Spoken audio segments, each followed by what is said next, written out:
You might here. Yeah.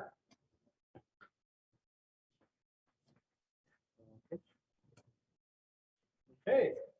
Plan. Great. Hello, everybody, and thank you for bearing with us during this delay. My name is Christoph Pricing, and I'm the Artistic Director of Non-Op Open Opera Works. Tonight, we're going to do the third installment of Viral Silence, and it's called Champaign County March 2020 and Counting. I'll say a few more words a little bit later, but we want to get right into the video. And I do want to thank, though, the Independent Media Center and Ashante Files and the writers of Oya. And then the video is about 52 minutes long, right? I'm getting the nods. So we'll get started on that video and I'll be back with you after that. Thank you.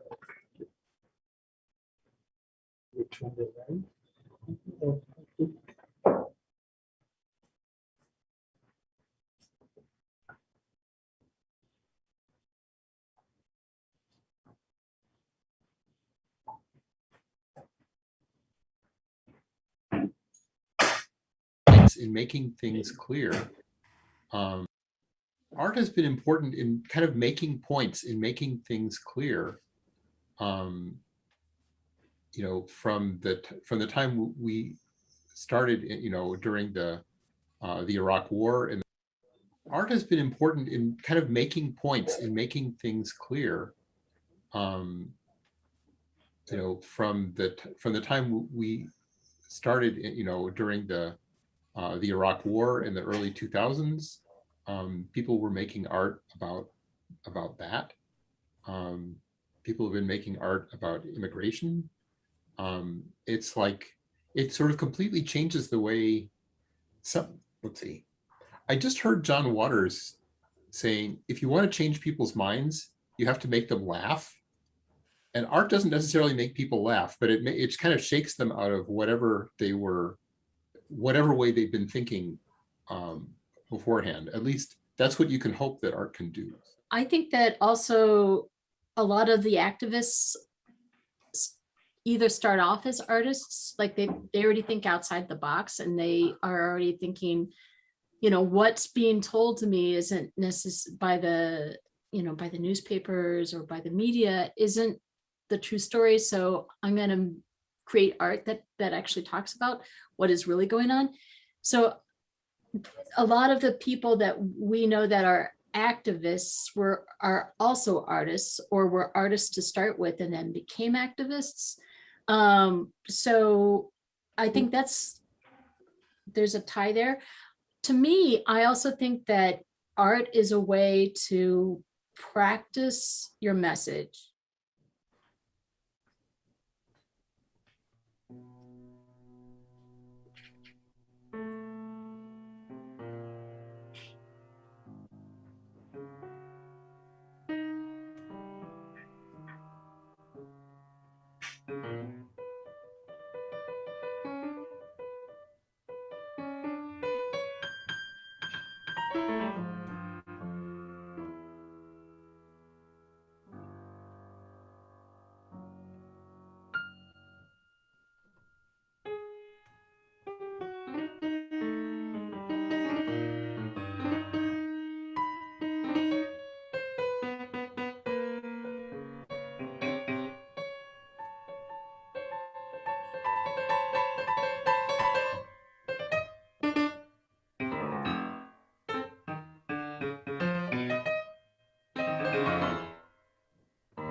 How long have you been writing or like performing spoken word? Like how long have you been doing that?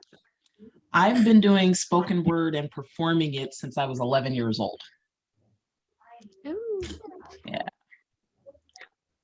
Well, that's really cool. But how did you get into doing that? Actually, it was my grandma and my aunt. They didn't force me into it, but they kind of forced me into it. And there It were wasn't a like lot. a forced thing. It was kind of a Right, like a environment thing. strong encouragement, like we really Mhm. want you to do this. So they got me involved at my church at first, and then after that we started traveling throughout Illinois and to Alabama to compete in different spoken word competitions. When I was in high school, and I didn't like boys and I didn't like girls and I didn't like anybody, so I had a lot of time on my hands, I would play the piano a lot. I play it instead of going down to lunch where all the girls were talking about being on a diet or their boyfriends, which both of them struck me as extremely boring. I stayed in the piano room and played piano. And then I kind of discovered that I'd make a little tune. And on the first day when I played it, it was really interesting. Then I played it again the second day, played it a lot, 20 times, 30 times, over and over again. It was interesting, but by the third day, it started getting boring. And it made me really sad. It looked like music always started out like the new person on the block. Wow, they're cool. And then after you got to know them for a while, it was like, ugh. So that intrigued me, that there could be some kind of decay, particularly with pretty melodies. So I then started fiddling around trying to make music with really strange things, like in the refrigerator. The old refrigerators used to have, the shelves would be metal, and if you banged on them, they'd make a certain pitch. So I thought, okay, I was going to collect in our downstairs refrigerator, which is falling apart. I collected all these metal trays and made pieces out of bing, bong, bong. And that was crazy, and that didn't get boring so fast. My name is Drake Mateer, or Haki Shabazz. I'm a venue project intern for the IMC. I am the senior project manager of Naturopath Nutrition Incorporated, a community health organization situated on the south side of Chicago, created by my mother in 2012. She actually made the organization for me to get involved. When I was first radicalized, she said, yeah, I'm gonna give you something, but I'm gonna give you a health and wellness route. And it's crazy because I just recently graduated from the University of Illinois with a Bachelor's of Science in Community Health. Now I'm a grad student at the University of Illinois in Masters of Public Health. And so I'll be here for 2 more years to be a pain in the butt for the white supremacist structure. But I don't want to say most importantly, because those are all important. But I am also an artist and a musician. I play piano, guitar, and bass. Slowly playing around with the drums. I have a saxophone that was donated to me. I tried to play with it, but that's a little too difficult for me. But I have a band, Haki and them, and we had our first performance on May 19th for Malcolm X's birthday, Ho Chi Minh's birthday, and Lorraine Hansberry's birthday. But we performed my project Far From Home, which has not dropped yet. Hasn't dropped yet. But we played, it was all originals, so arranged, composed, written by me, lyrics and everything. But the story is about Black liberation theology, so being far from home. I started singing when I was really little. My grandma was a choir director, and she always encouraged music. I got some solos and some plays and stuff like that, and then kind of went away from it in high school, and then learned guitar. I took guitar lessons when I was 18 for a year, and then I just always sought to jam with other musicians and just improvise and collaborate on just whatever is present, whatever we wanted, whatever is alive in that moment. And I've just kind of really used my ear to do that. And since then, in the last 2 years, I decided to start recording and start writing songs. So my next question for you is a follow-up question. How do you think music has helped you mentally and in your life in general? Well, that's a really good question. So I would say since I decided to do music, it was probably, big part of it was for mental health reasons. Just deciding to follow my passion and deciding to dig into my art. I've always felt like an artist, but I've never really given it that chance. And I just said, you know what, I'm gonna do it. This is me, so I'm gonna do it. It's been really good. It's been really challenging. I would say, kind of spiritually and stuff. but that's what I seek, and that's how you grow. In this last year with the pandemic and everything going on, tell me, what does art and activism mean to you? How do they come together too as well? How does artistry and activism come together? And how have you practiced your artistry and activism in this last year? Well, I think that art and activism is really important because activism is very draining physically and mentally.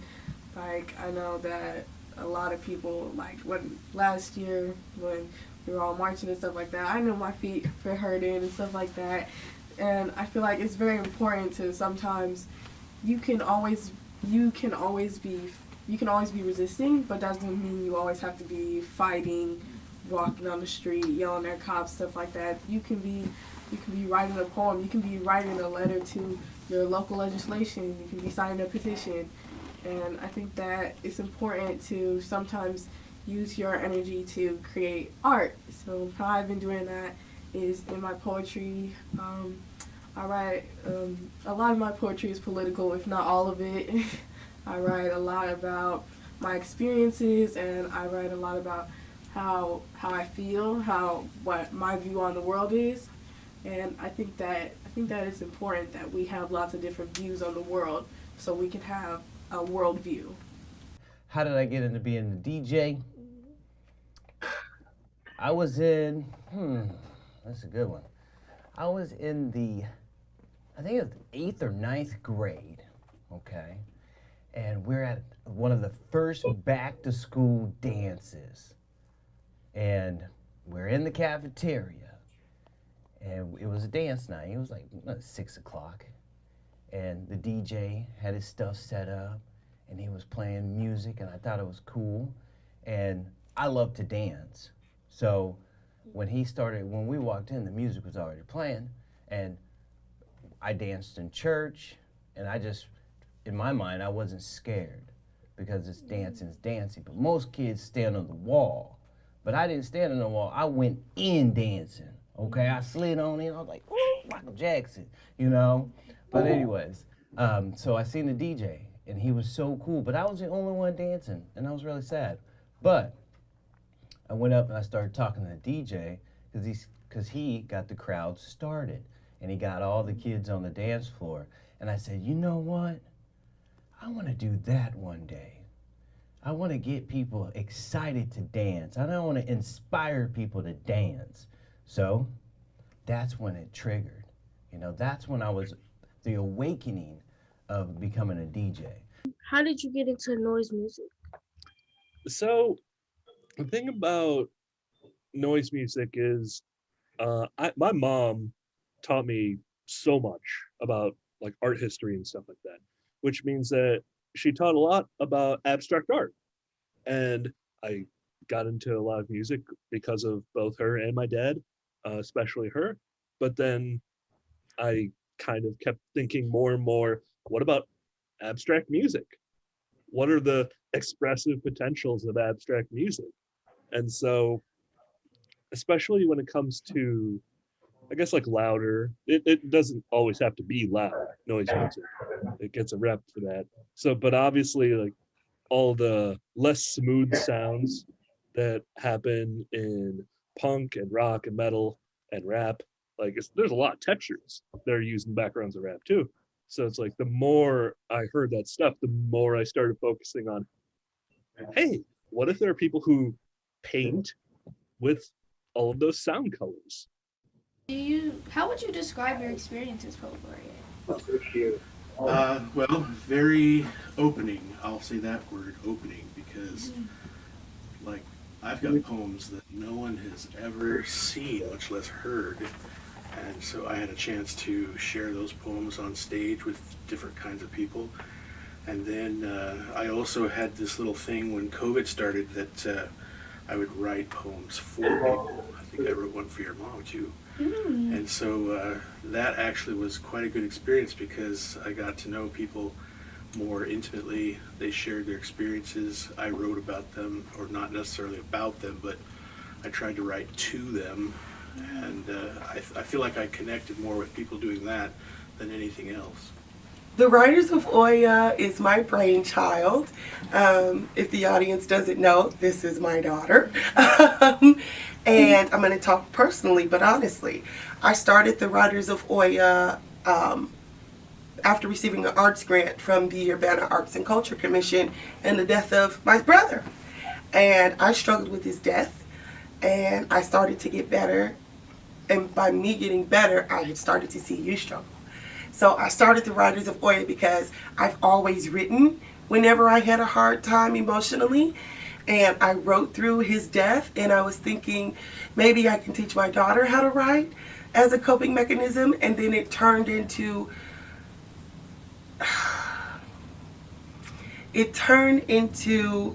this beautiful relationship between me and the participants.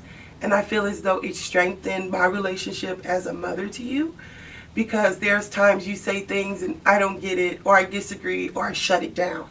And then we'll go to a Writers of Oya meeting, and then the other girls will say the exact same thing, and I'm like, I should have listened. And I hear how they express, well, my mom made me feel this way, and I'm like, I totally just did that.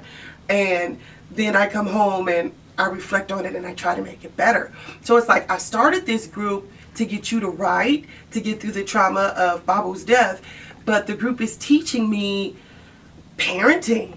The group is teaching me that as I'm mentoring the other girls through hurtful experiences that they may have with other adults, it's teaching me how I've done hurtful things to the children in my life, and how it's opened my eyes to how I use my age and my authority as a privilege, and how I need to take a step back and listen, because you guys have something powerful to say. And it's not just the other participants, it's also in you and in Kayla, my daughters. Hi, how are you? I'm good. Will you introduce yourself, please? Sure. I'm Danielle Shenwith, and I'm the current president here at the Independent Media Center. I also serve as the Cunningham Township Supervisor, and I've been involved in issues around criminal justice reform in this town for a long time. That's really cool. So can you tell me a little bit about yourself? What do you like to do? Yeah, so, this, what I like to do is basically speak truth to power.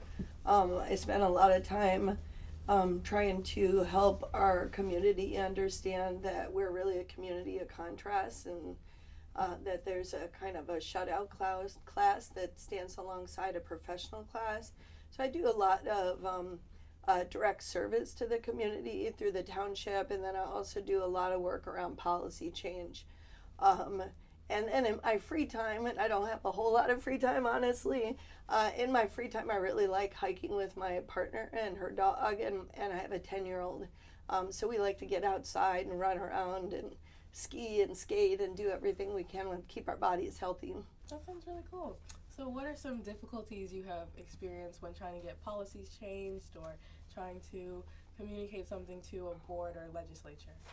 Yeah, so I think one of the things that we face in the United States is that we have very thin social movements, and our social movements kind of look like fads. It looks more like fashion than it looks like movements. And that's because it's really driven by like capitalism and media systems that basically kind of lift up a story and lift up an issue, and then they bury the issue, a few months later. So I think, I've been on the planet for a while, and I've been organizing in this community since 1995. And one of the things I've seen is really a challenge, that it's hard for us to build kind of sustained movement infrastructure. And one of the reasons I'm involved with the IMC is because the IMC is really meant to be a space that helps to support lots of different organizing that happens. And it's really meant to be kind of like a backbone or like a consistent kind of basket that kind of holds a lot of different issues and, and helps to support people in coming to voice around those issues. So we're trying, we've been trying to correct for that problem in social movements in this country by providing some level of like stable infrastructure and support for folks who are really, working on social justice, racial justice, gender justice. All right, well, welcome to IMC Sounds Like Community. I'm Janelle Pleasure, and I'm hosting this evening. So our live stream show meets every Wednesday, 7 p.m., until our doors open again. We're here on Zoom and also streaming live on 104.5 WFRU radio out of Urbana Champaign Independent Media Center, IMC for short. Please note that this event is being recorded. Your audio will be muted during the show to improve the quality of the performer's sound, and we will keep an archive, but it will not include the video of the audience at the end of the performance. We present 2 sets of material, performances, or talks on local activist issues. The first will be at 7 p.m., a little bit later right now, and the second at 7:45 p.m. We invite you, our audience, to email programdirector@ucimc.org with suggestions for performers or if you'd like to help plan an event. The IMC is a membership organization, and you can support us by making a donation or becoming a member of the IMC itself. We will also be sharing how you can support the performers on tonight's series. Just like you would in like a concert or a show, you can think about giving a donation at the door or consider donating on a sliding scale if you're in the position to do so. If you have any suggestions on how we can improve supporting our performers, please reach out to us. We will be sharing that in the chat window as well, so make sure you look for that. If you're here on Zoom with us, you can open a chat window and message with the audience members. For most people, you find that by clicking the speech bubble at the bottom of your screen. Now, for our introduction to the evening. Up first, tonight we will have the Writers of Oya. The Writers of Oya consist of Mackenzie Johnson, Camila Files, Shakira Bromley, Denilah Nash, Ashley Ramos, and Ashanti Files. So, without further ado, I'm going to turn it over to the Writers of Oya. Can everybody give them a round of applause? Facts don't care about your feelings, and yes, that much is true. But if facts don't care about feelings, why should I care about you? Some people stole from Target, and we all got blamed for it. But when Europeans looted Africa, everyone else ignored it. But black-on-black crime rates are higher. You don't doubt it. But what about white-on-white crime or any other race? No one wants to hear about it. When Kaepernick kneeled, everyone got upset. But what about when Chauvin kneeled on a black man who wasn't even a threat? I can't breathe. I can't breathe. I'm drowning, suffocating. Everybody only wants to keep debating. People stay debating when there are witnesses right in front of you. I am right in front of you. Why don't you see me? You don't see me. You don't see us. But we will not continue getting paid dust. And everybody needs to put their hands up because they will see our revolution. They will see us today. My name is Ashley, and today I'm going to be presenting a poem that I wrote like 3 weeks ago about everything that's happened right now in the United States, and I name it Today.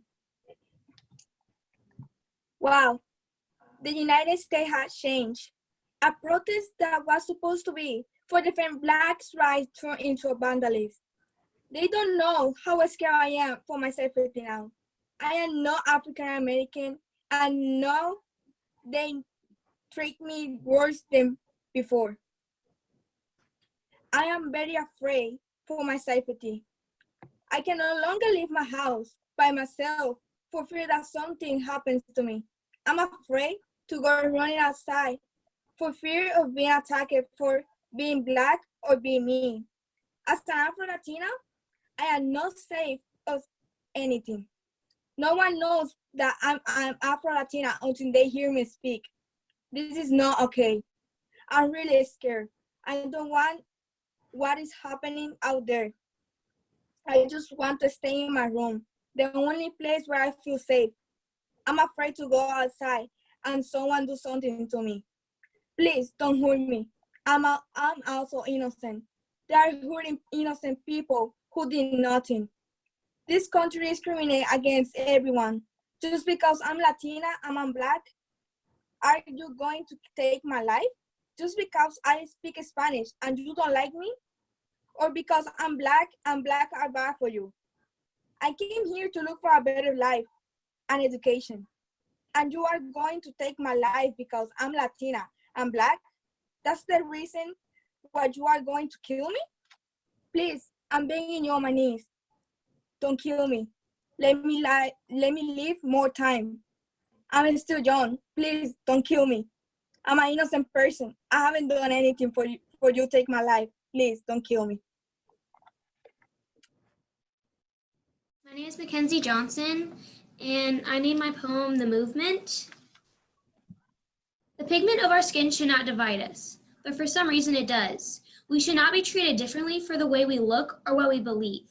We are supposed to be a community, but here we are, putting people down for liking the same gender as themselves or wanting to be a different gender. We should not put them down, but support them for who they are or want to be. I agree with the movement, but the looting is not necessary. But I am 100% with the protesting. We need to fight for not only ourselves, but for others too. I am only a child and do not understand, but I will try my hardest to fight for what is right. World is falling apart piece by piece. Every day there's a young black male or female getting killed by these racist police officers. They're claiming here to help, but they're just killing us every day. We have kids that are scared to go outside every day because they're afraid they're going to be next. We get down on our knees and put our hands up, but you still continue to shoot us. It's like you see our skin colors as weapons. We can never claim we're innocent because of our skin and being racially profiled. We try to overpower them, but the system just lets them get away with it. People say all lives matter, but not all people are getting killed by the color of their skins. They want us to be quiet, but we can't be silent about the things that matter. You say we are making this a big deal, and that's because it is. If you would start treating us fairly, we wouldn't have to do all this. We march and protest to make our voices heard, but they use violence to make us silent because they don't want to hear what we have to say. Black lives matter. My life matters. My brother's lives matter. My sister's lives matter. All Black lives matter, but they don't want to hear us. For years, my sisters all around the world have been mistaken for cleaners, for cooks, for breeders. Never again. By the way, I made you a sandwich made of layers of my success, courage, strength, and dignity. Topped it off with a few years of pain you've given to us. Also a side of my grief. I'm sorry, you didn't ask for this. Did I ask for slits on my arms or bruises on my neck, back, and face? Did I ask for domestic abuse or countless nights of rape? Did I? Also, I cleaned up a bit. I polished your ego and stepped on it so you would feel what I did all those years. I dusted off your stupidity so you could see it clearly in the mirror. Follow these steps, ladies. You'll be the perfect housewife. So as one of the younger members of the board on the IMC, and as one of the younger members of the people and activists in this community, have you felt a generational divide between some of the people in the community and yourself? You know what? Surprisingly, no. I feel as though I'm just getting started with activism in this. Well, I'll take that back. I started with activism in this community when I was a student at the University of Illinois. When I was at U of I, we were trying to get rid of the chief. You may not know much about the chief because he's gone now. And so it was all of us students and we were together. Flash forward, we moved. I have a husband and a family now. And stabilizing, that was the most important. But as I began to perform my poetry more and I'm getting to know more activists, no, I don't think there's a generational divide. It seems as though with the Black Lives Matter movement, you have the guy who invited me, Maurice Hayes, who was also on Southside Community when we did our Riders of Oya episode. He called out to all these people and I was just like, I'm going to do this. I'm going to march. And remember, I told you couldn't go because I didn't think it would be safe for children. We were in the middle of a pandemic. And then I go and there's people there in wheelchairs and there's people on the side who can't march. They have their walkers and their canes and they are Black and they are white and they are Latino and they are gay and they are straight and they are trans. And everybody just doing what they can to lift their voices for a united cause. So I feel as though while people my age seem to be very active, like boots on the ground, the older generations have figured out how to get into systems and how to use their voice in systems, so they're more polished, but they know when they need boots on the ground to mobilize my generation, right? And then with your generation, you guys keep us honest. You guys hold us accountable. So using the Black Lives Matter protest last summer, there was a young male who was a teenager who said not only do Black lives matter, but gay lives matter, queer lives matter, trans lives matter. And I'm thinking, well, what does that got to do with this? And then I stopped. I'm like, that absolutely has to do with this. So I feel as though we continue to work together because we recognize that we all need each other. We recognize that we mentor each other. And we recognize that we can't do this alone. So within this community, what I found that is the ageism isn't a big problem in the activist circles. The ageism is a problem in the circles of the systems we're trying to break down. Being poet laureate helped you make more connections with the community? Yes, I do. I mean, I know a lot more people in the community now than I did before. And, you know, I have more interest in sharing my ideas with the community than I did before. Before, poetry was something of a private thing, but now it's much more of a public activity. What changes do you see in our community? Well, that's a good question. I think that in terms of the poet community, I feel like there's more unity now than there was. I feel like more people like yourself are able to get out and express yourself in words, and you have that tremendous environment around you that supports your work. Much different from when I was a 10-year-old, you know. Do you know what a latchkey kid is? I was a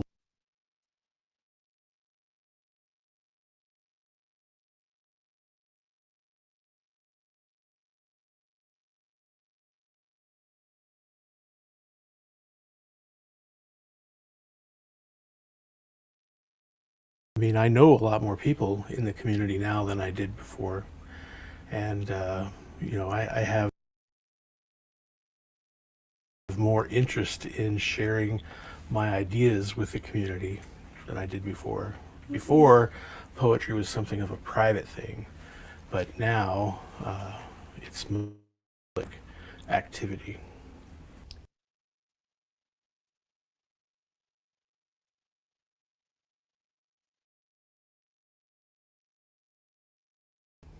What Found that is the ageism isn't a big problem in the activist circles. The ageism is a problem in the circles of the systems we're trying to break down. being poet laureate helped you make more connections with the community?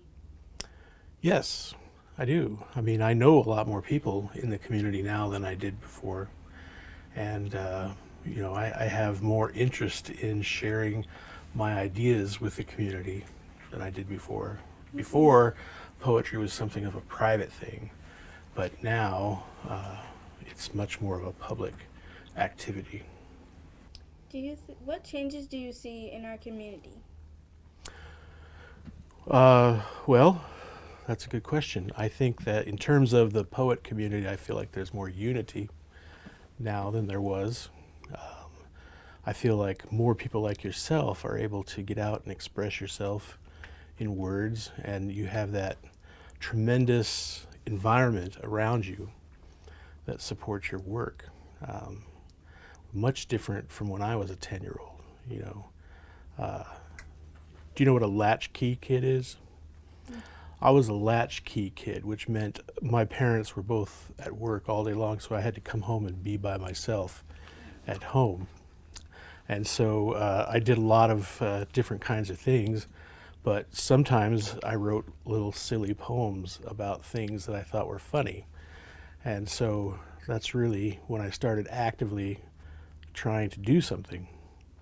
And do you know what streaking is? Streaking is a fad back in the 70s that people used to take off all their clothes and run through a public place. And so I wrote poetry about things like that. So my little streaker would run through. One line I remember is his bare knobby legs would crush all the eggs because he was running through a grocery store. So I didn't have anybody to share that with. No poet friends, no mentors. Even my parents told me to shut up and go away, sort of. So you are in a position to do good things, do better things than I think past generations might have had. Let's see. Well, I think at the core of it, my writing speaks to personal injustices. A lot of stuff like abuse and things like that that I dealt with, I didn't really have an outlet. Didn't have many people to really talk to about it because in my community and kind of within the household, you know, you can't talk about it.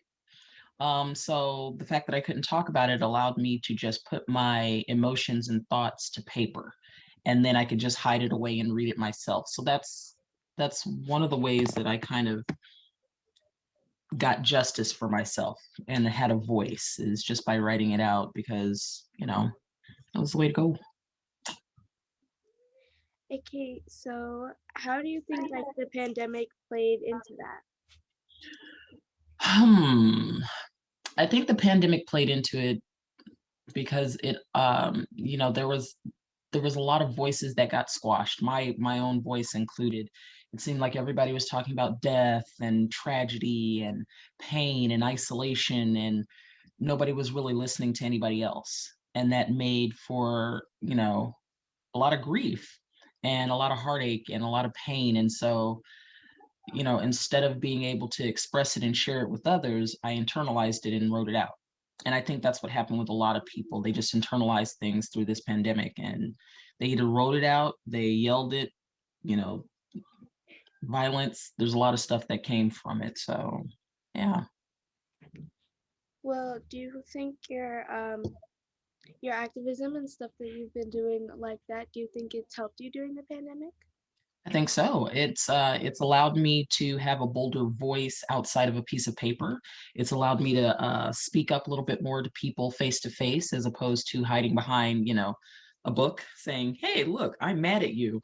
Now I can just pretty much say, "Hey, look, what you're doing is wrong. I'm mad at you. We need to fix this now." So speaking of books, I read your book Eyes Open. I thought it was really You good. did? Oh my Yeah. gosh, thank you. Yeah, I read it. And my favorite poem in there was I Had a Dream Once. So what caused you to write that poem? So that poem talked about, it's basically about my children, all of them together collectively, and about my own childhood. And I wanted to just get across the fact that,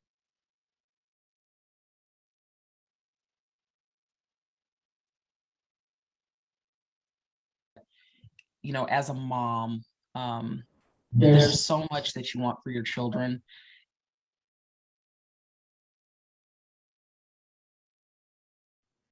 Go ahead. And yet they're only given to you for a short amount of time. Like, you guys, we love on you, we cherish you, and we want to see you grow. And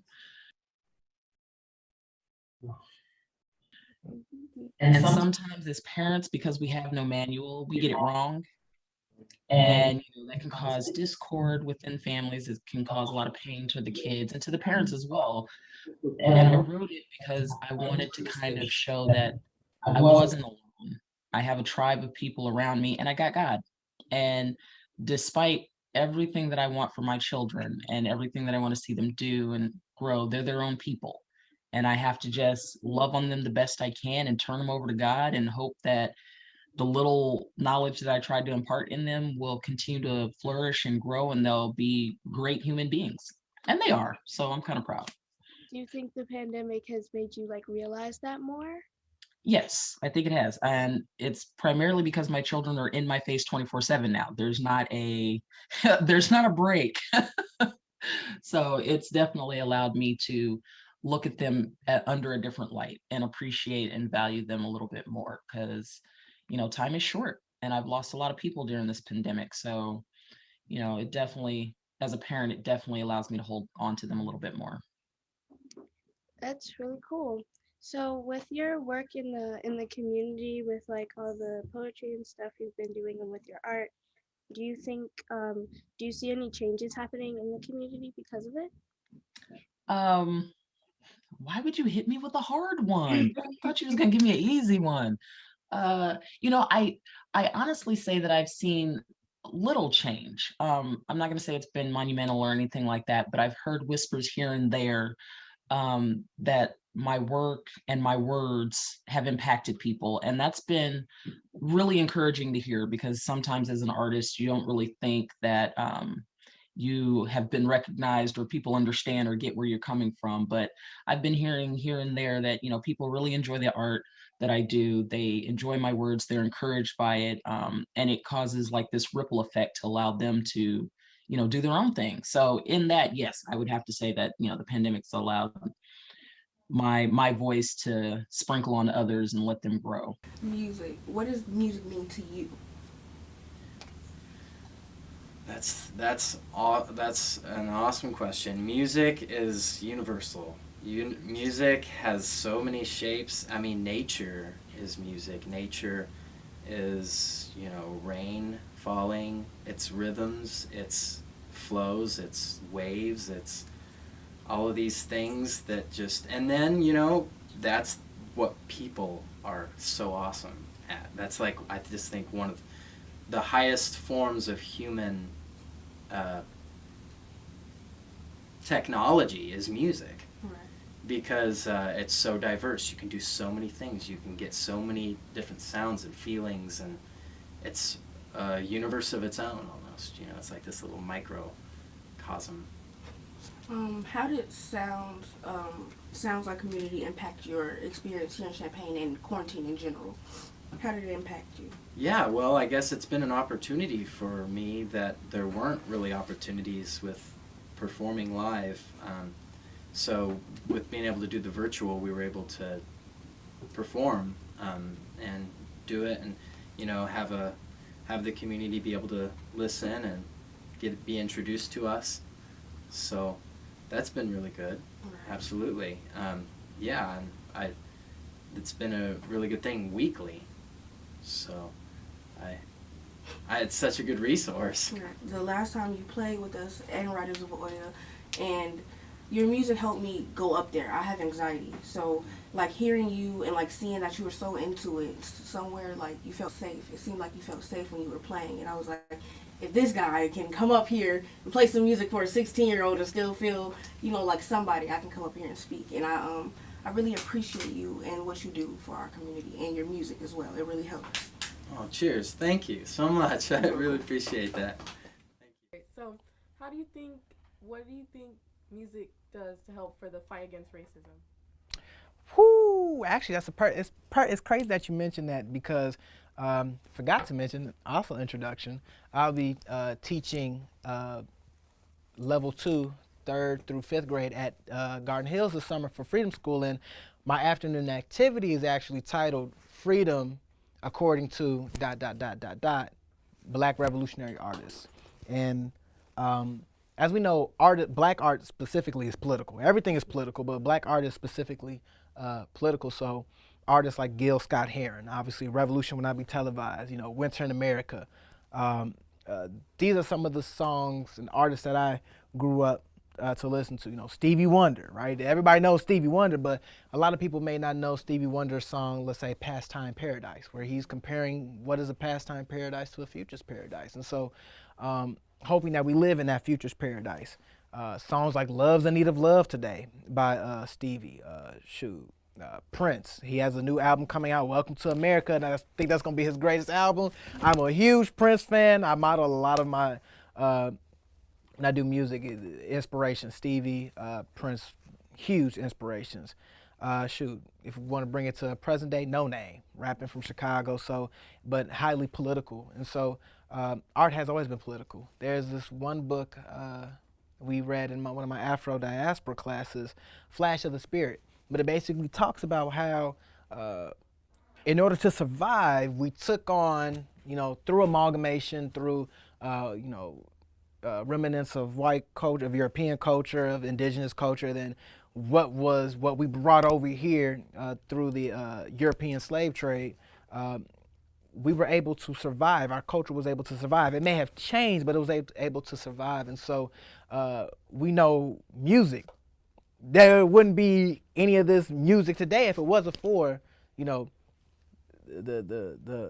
ancient, not ancient, but the old spiritual hymns, gospel music, jazz, everything derives from that. And so we wouldn't be talking about music today if it wasn't for Black folks in America through survival. And so music and art just in general, again, expression. How do we express ourselves? And because Black people in particular, you know, our Blackness is demonized. Our Blackness is, our Blackness is demonized. If we're able to express ourselves, Black joy itself is revolutionary. And so I think it speaks for itself. That's great.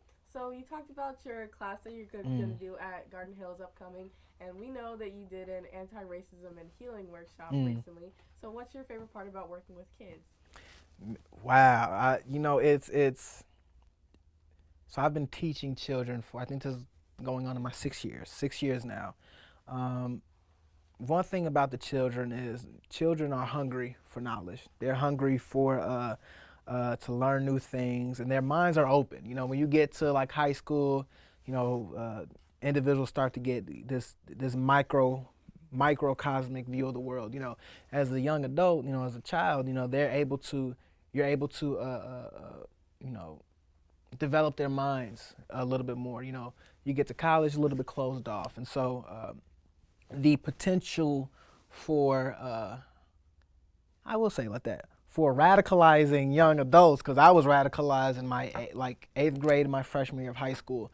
That was my radicalizing period. But being able to radicalize children at a very young age is, one, beautiful, two, but necessary for a revolution and whatnot.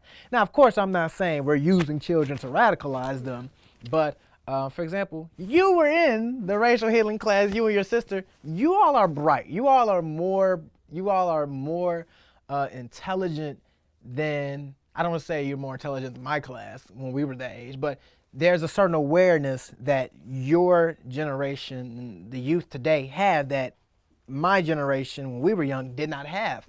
So the simple fact that you all are starting off, you know, earlier, you know, than, you know, most of my generation in terms of, y'all knew what capitalism was. Like, whoa, like I didn't know what capitalism was for real, and it's clear, in a clear critique, critical analysis of it till probably a few years ago. You all know this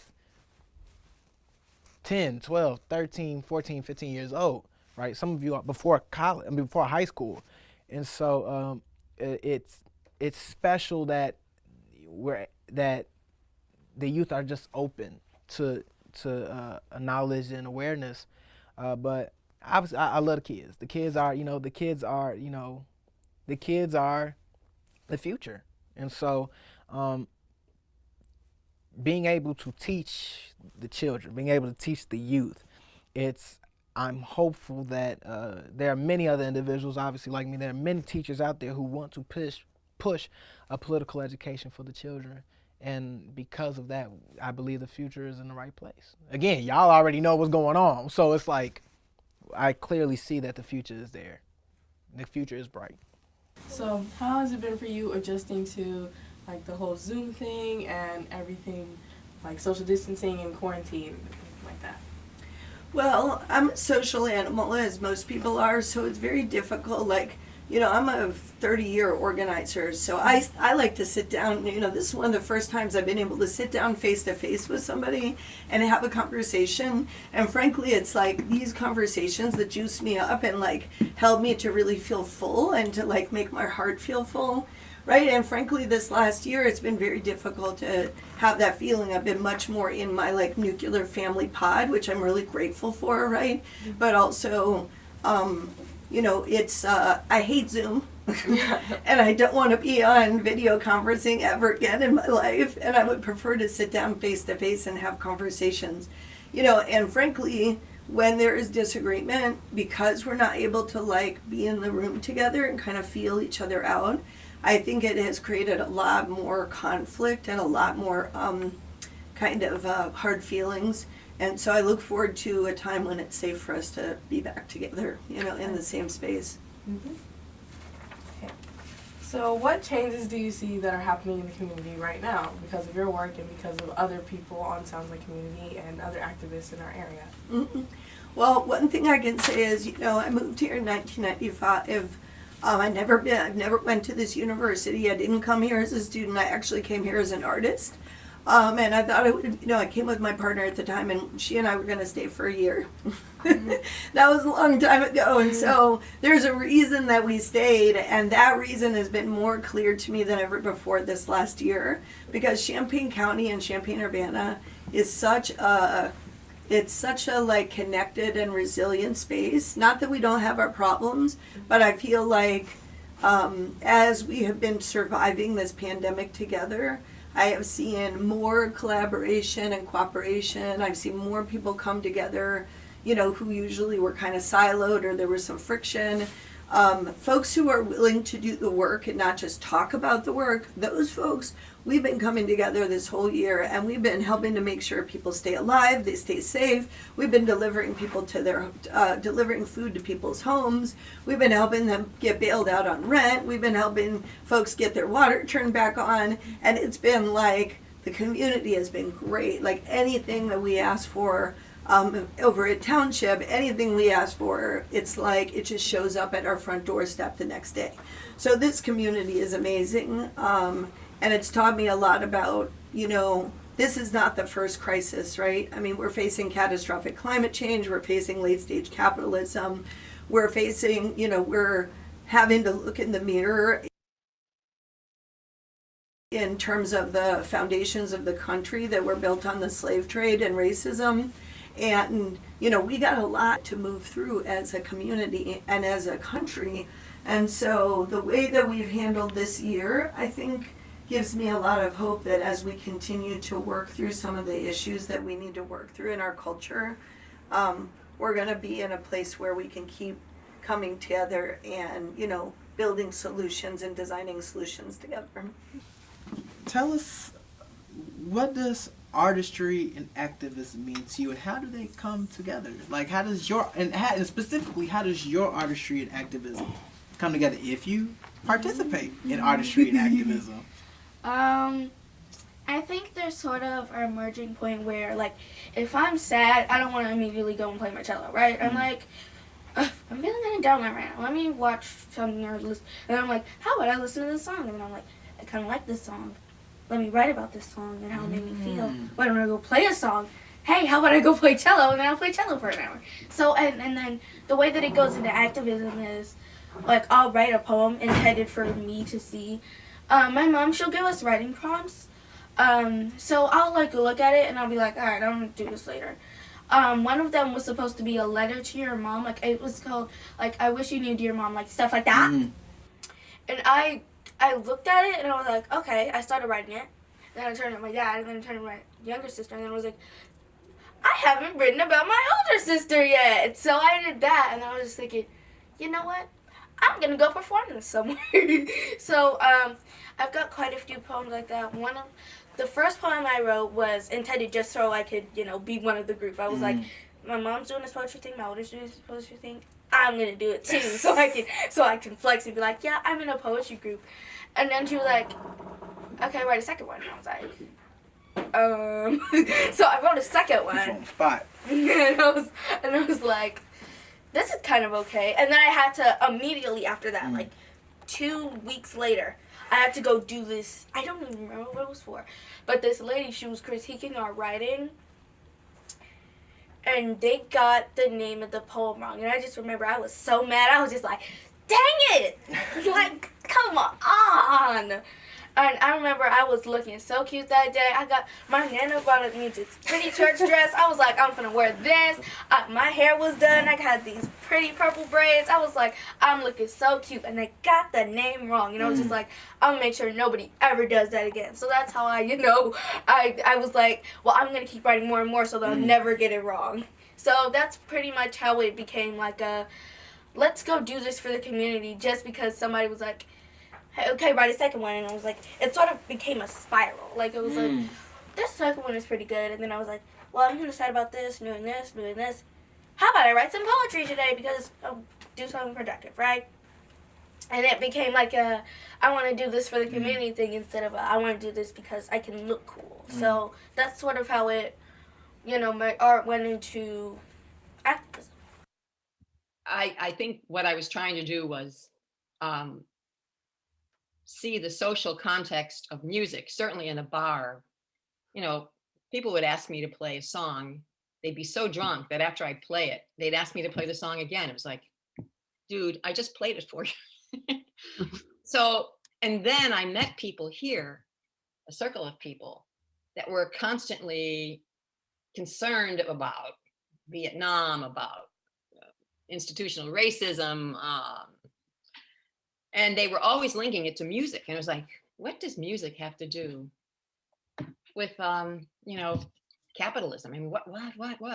I thought music was safe from capitalism. That's kind of why I went into music. I didn't want to think about society. It seemed so messed up. I thought, let me just get in music. Music is safe. Music is a bunch of tunes. Music is pretty. But I was so impressed and also angry that these people were always bringing up the social consequences of music. What happens when you play repetitive music and people kind of zone out? Isn't that a political statement that the music is causing people to kind of there was a lot of pot and drug use connected to listening to music. It's like, why is that? So I then started hearing music that I never would have heard in Chicago with these people in Champaign, Urbana, that was clearly trying to make people pay attention to the world we were living in. And it took me many years. I was always mad about that. I just like, isn't there some way we can just hide from society? Won't you let me hide? And no, I wasn't going to be allowed to hide. With your art, now, with the poetry, and even the music, you know, how does, you know, self-doubt, or like we are our biggest critic. That's just a fact. Do you ever find yourself down because you critique yourself, or you critique your art too much? If you do. Yes, a lot of the time I do. It's because like I have anxiety and stuff like that. A lot of my anxiety comes from like intrusive thoughts being like, are you really good at this? Like just trying to make me doubt myself, stuff like that. And sometimes I do doubt myself, but I never let it hold me back for long. I feel like I have a good support system. I have people who care about me, who want to see me do my art. So that's what drives me. That's what keeps me going. And I also have to keep myself going sometimes, stuff like that. Because I know it's not going to be like, I know I'm going to grow up, stuff like that. I'm not going to have these exact same people around me forever, stuff like that. So, you know, I just take a lot of time to myself. I put a lot of pride in my work, and I try to do my best to continue developing it and make sure it's not always the same, you know. And I take a lot of time into focusing on my mental health and stuff like that, making sure I'm mentally strong, physically strong, emotionally strong, spiritually strong, stuff like that. Yeah, just so I can be strong for the people who can't be strong or who are not strong.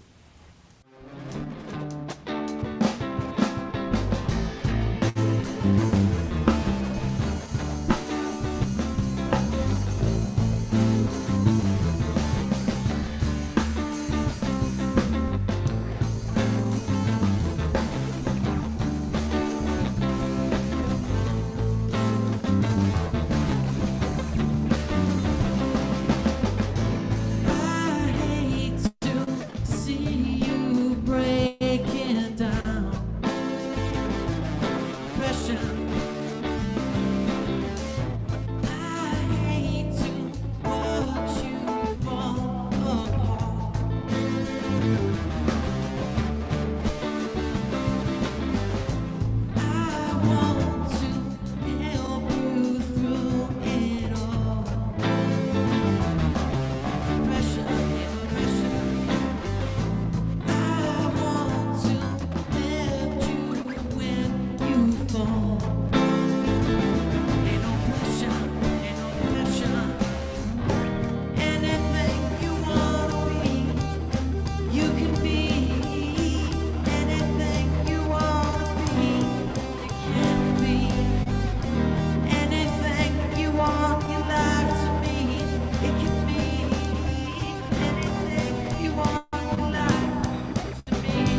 Great. Hi, again, this is Christoph Preissing. I am the Artistic Director of Non-Op Open Opera Works, and welcome to our third installment of Viral Silence, Community Portraits in Response to COVID-19. The first two projects were down, number one was down in Carbondale called Adaptive Response, and it involved a bunch of community members who told their experiences, as well as interviews in a smaller community called Cobden, which is a community of immigrant workers, and all of that was in Spanish, and so it was translated. It was quite a wonderful show, a number of instrumentalists. That performance is available on YouTube and it's accessed through our website, nonopera.org. And the second one was in Auburn, Gresham, called Groundwork, featured a DJ set by Alan Moore. And then after this, a week from today, we have a group conversation with all three artists and communities here on Sounds Like Community at 8:30. Let's see, I'd like you to also be aware of some other of non-ops programs. And in particular, if you go to our website, click on initiatives and voices, you'll find Say Their Names, which is a long-term project that will chart and graph and identify Black Americans killed by law enforcement since 1919. There is a map that goes with that, and that's all accessible from our website. That's www.nonopera.org. And I think I'm looking to see if Keith is ready. Let's see, I want to thank again our partners here, the Independent Media Center and Ashante Files and the writers of Oya. And are we ready? Sorry. Ashanti Files. Oh, Ashante Files. I'm sorry, Ashante. A little bit more about Non-Op. We were founded in 2014. We were doing multimedia site-specific work. And since the pandemic, we've been doing online projects. And our mission is to engage and enable lost, neglected, and suppressed voices through participatory, interactive, and immersive programs that welcome all creative contributions from all who care to create. I think we're ready to go now. Thank you very much.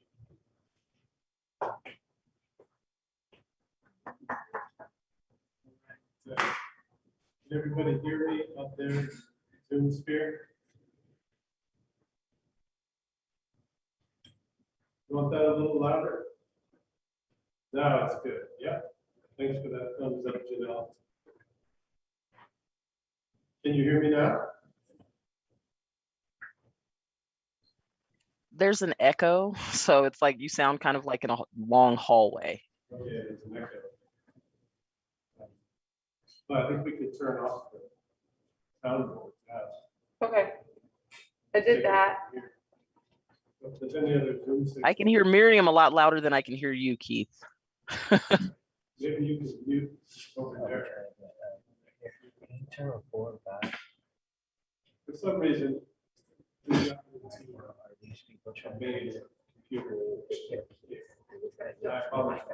is a way. It's like we've come full circle. First, it sounds like humans, where we tried all of this technology over the first time. Then we went with it, zeroed it out. Pretty good success. I think something. Now we have sort of these. Janelle, are you still getting an echo from me? Just gotta do a check real quick. We might need to tune the sound system. Check. You turn it on.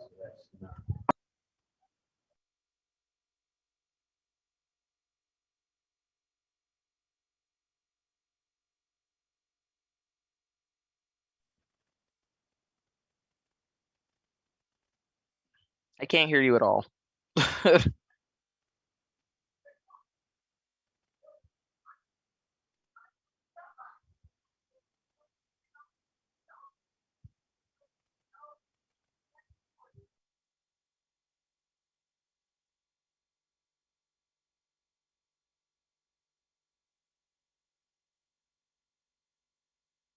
solve the tech.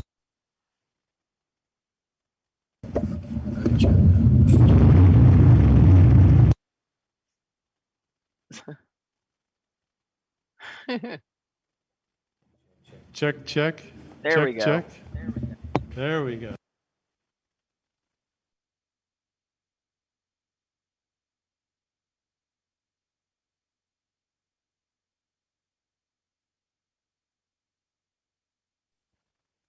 Okay, now you went away again. Like there's no volume. I don't know what's happening. You were there and now there's no volume.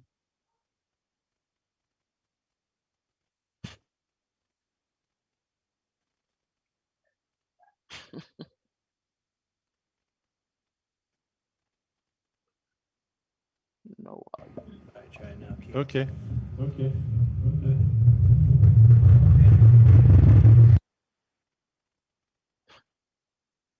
Technology, it's great when it works.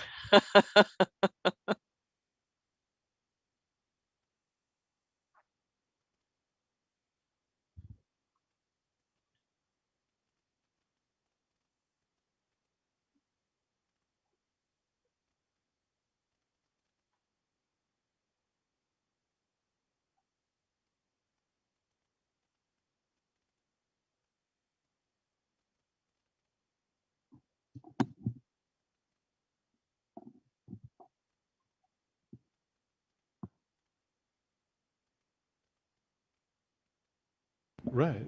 Right. Mm-hmm. And then let's turn that down just a tad. Live mics behind me.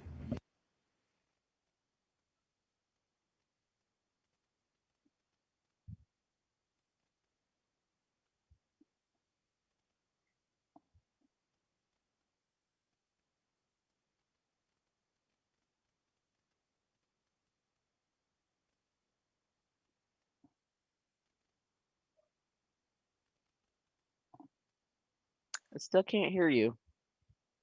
I don't know what's going on. I see your lips moving, but there's no volume. All right. How about There now? you go. There okay. you go. All Can right. hear you. Hey, Miriam. So what I'm going to ask the poets to do is to come up here where I'm talking, and we're going to run the rest of the show from here. Smooth sailing, old style. There we go. Old style. Just I'm zooming, Janelle's zooming, she's in a place, I'm in a place. This is the way we've been doing Sounds Like Community from the beginning. So who would like to read a poem first? Delilah, come on up.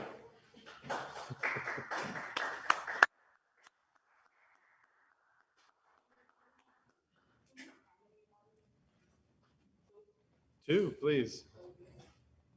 Right here. This is the stage.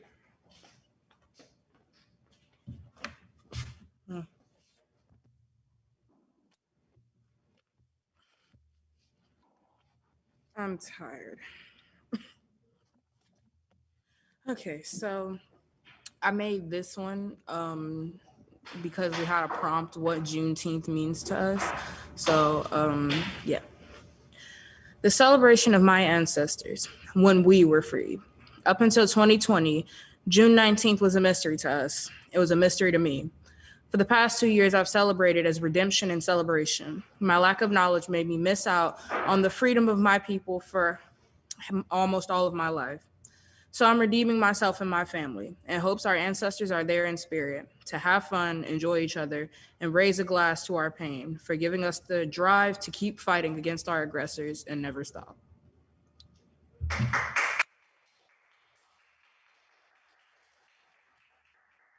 And I just made this one, I'm gonna say recently. Okay.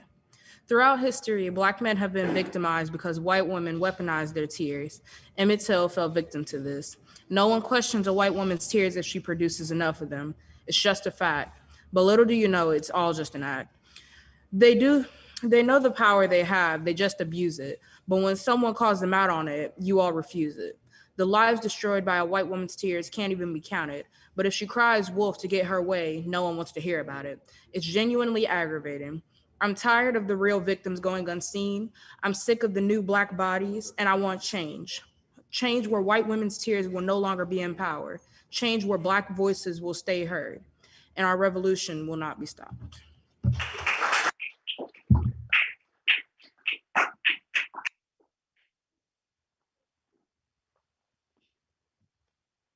Thank you, Denilah. Now we're going to hear from Camille, and then we will hear from Will Rieger, and we will go after that to 2 music performances from Patrick and Drake.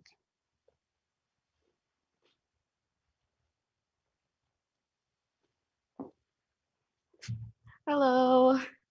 Can everybody hear me okay? Okay.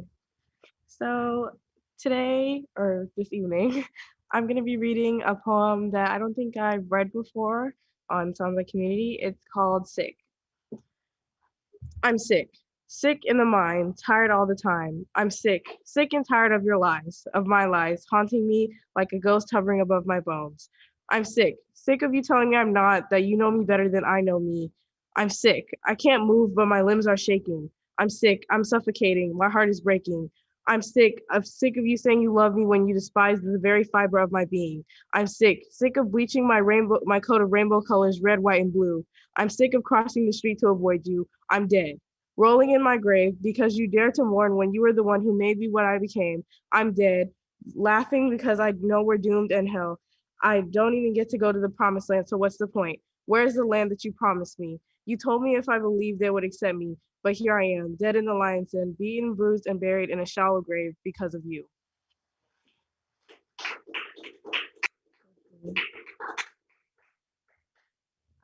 This next one I'm going to read is called Dystopia. In my language arts class, we talk about dystopian futures, people starving, dying, all fighting a war that isn't worth it. These books show me the lie that white people have put themselves in so tightly. They go to bed nightly, dreaming up fairy tales of bombs. They think it's a game. No, really. Hunger's Game, Ender's Game, Game of Thrones, selling YA books about brutality. When will they realize that their endgame is my daily reality? The future that you work so hard to avoid coming to, the future right there is 6 feet in front of you. Your dystopia, when you see it, you cry in dismay. Your dystopia, when we see it, we say it's just another day. This normalization has become your best friend, but you should stick around and see where the sidewalk really ends. Thank you.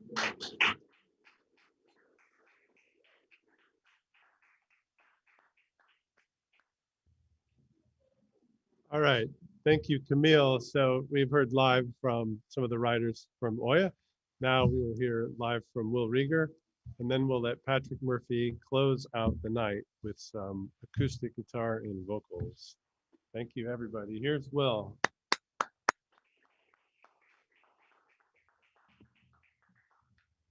Hello, everyone. It's good to be with you today. My first poem from my book, Kaleidoscope, available on Amazon.com if you're inclined. I call this The Moment of Doing.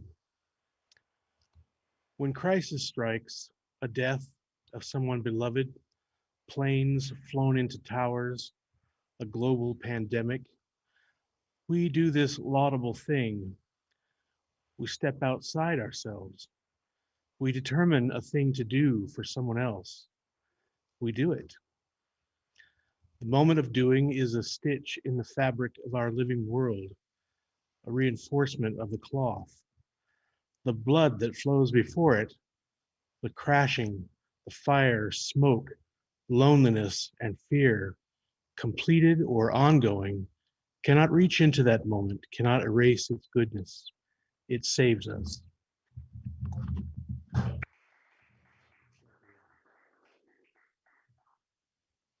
And I would like to read my second poem. It is a poem written early in the pandemic. I can find it. The title of this poem is A Touch is a Murder Weapon, and it comes from an ongoing group of poems I've been working on called Parables for the Apocalypse. A touch is a murder weapon. A day at the beach, a crime against humanity. Of all the wounds of this world, how would God rank the boredom of a quarantine in our day of miracles, when sitting at home on the couch involves the terrifying suspicion that things are collapsing around us? Who here, after all, can make a shirt or a bowl, hunt for food, or even remember your own name in its natural context? No rebuilding of our useless dreams. The first thing to go will be the hobbies, the amusements, and then the study of higher mathematics and the arts, the finer niceties of modernity like pate or sanitary napkins. And when the TP is gone, what then? When life is laced with losses, who will reconstruct a foundation on which to gain a footing for recovery? Will it be the warrior king, the alchemist, the prophet, the poet? I think under the starving moon of that day, the man of true glory will likely be the resourceful grocer. Thank you.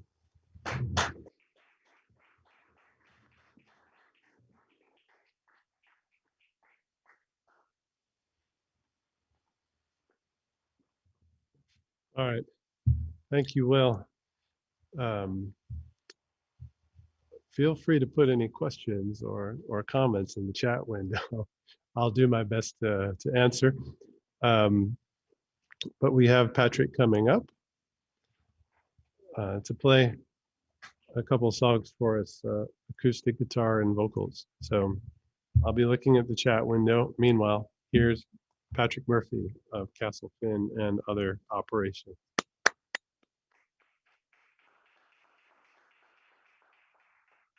Thank you. I'm Patrick Murphy. My project's Castle Finn. Hey, Janelle. Yeah, so I've got a song for you. This song's about toxic masculinity and the patriarchy. It's called Medusa. Medusa is the hero of the story. So.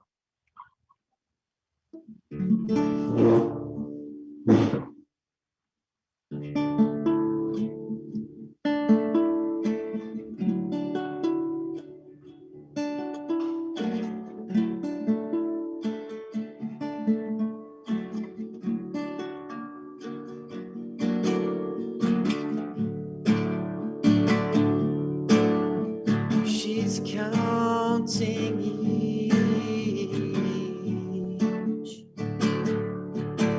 grain of sand in the sea.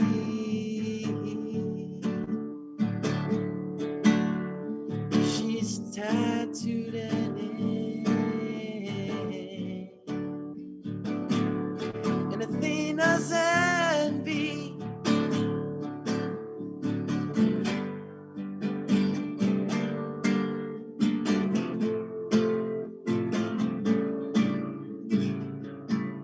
Here he comes now with all of his might, yet you stay and put up a fight. He's a monstrous man with a sinister plan, sent up by Poseidon's hand. Clever and cunning is the beast. He loves it when you're running. He thinks you run, run, run. You better run, run, run. She will slay the monster when it's time. Saddled up on Pegasus, she rides. She was not the villain like it's told.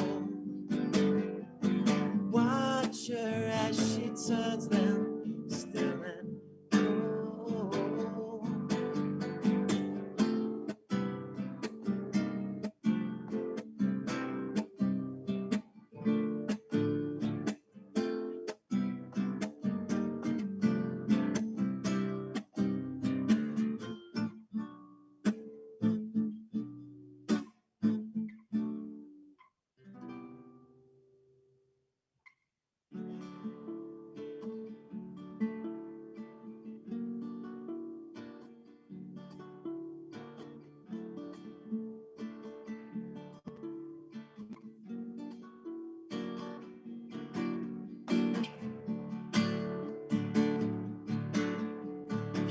not what you've heard.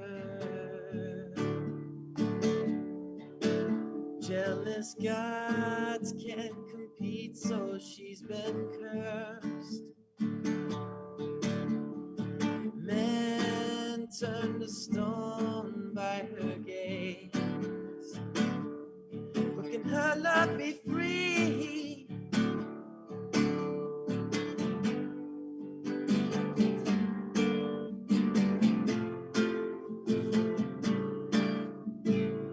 Here he comes again now with all of his might. Yet you stay and put up a fight. He's a monstrous man with a sinister plan. Sent her by Poseidon's hand. Clever and cunning is the beast. He loves it when you're running. He thinks you'll run, run, run. You better run, run, run. She will slay the monster when it's time. Saddled up on Pegasus, she rides. She was not the villain, like it's told. Watch her as she turns them still and cold.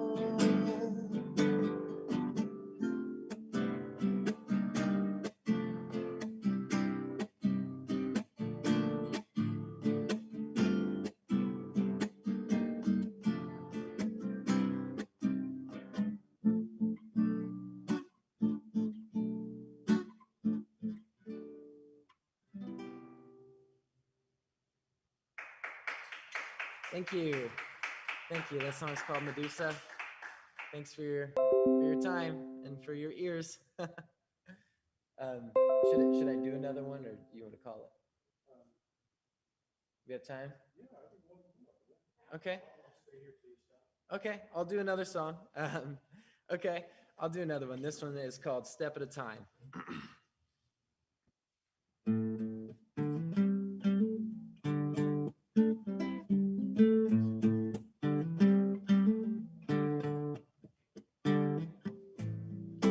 All we share are borders, and that suits us well. Yeah, that suits us well. And all we share are these fences.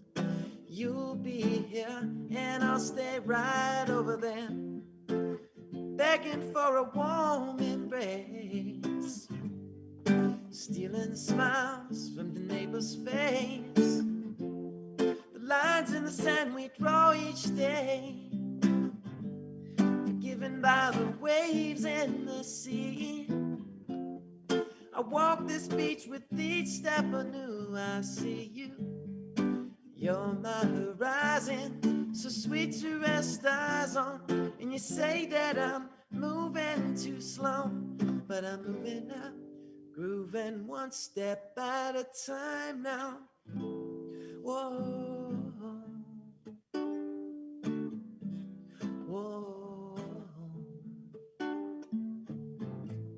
Whoa, whoa, whoa. Reaching out for all of my dreams as I watch them drift off in slow-mo, in slow-mo. I tune into yesterday's musings that once made me smile. And you say that I'm moving too slow, but I'm moving now, moving one step at a time now. There's a place we go when we sleep, a little secret for our souls to keep. I'll meet you there when our hearts find peace. We'll all be dancing with our best enemies. Why so your fate with seeds of hate? The fruit that bears we feed the children. The wars we wage, how can they win? Grasping out for all of my dreams as I watch them drift off and float off in slow-mo. I tune into yesterday's musings that once made me smile. If you could just give me a sign instead of testing me and pushing me to crime. And you say that I'm moving too slow, but I'm moving up, moving one step at a time now. Whoa, whoa, whoa, whoa.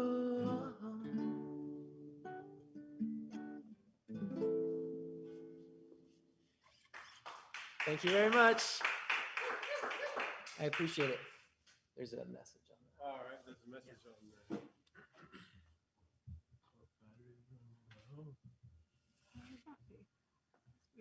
All right, can we, so we're going to allow everybody to unmute their microphones, and I'll be happy to take any questions from our studio audience out there and from our audience here inside the IMC.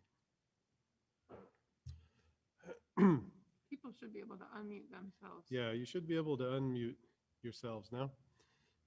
And I want to thank NANOP and Christoph Pricing for setting this project in motion. I want to thank the writers of Oya for participating in the documentary so wonderfully, and Drake Mater, who did a beautiful job interviewing a couple of the writers. And I want to thank the interviewees, of whom we have one here, Janelle, the trooper, sticking with us until the end of the night. Thanks to the IMC for their co-sponsorship. And then to the performers who sat down and read. Will, thank you. Patrick, thank you. And for your participation in the documentary as well. So with that, I think I will say good night and thank you, everybody. It's been a long and fascinating evening, so we appreciate your attention. Everybody, congratulations to us all. All right, finish line.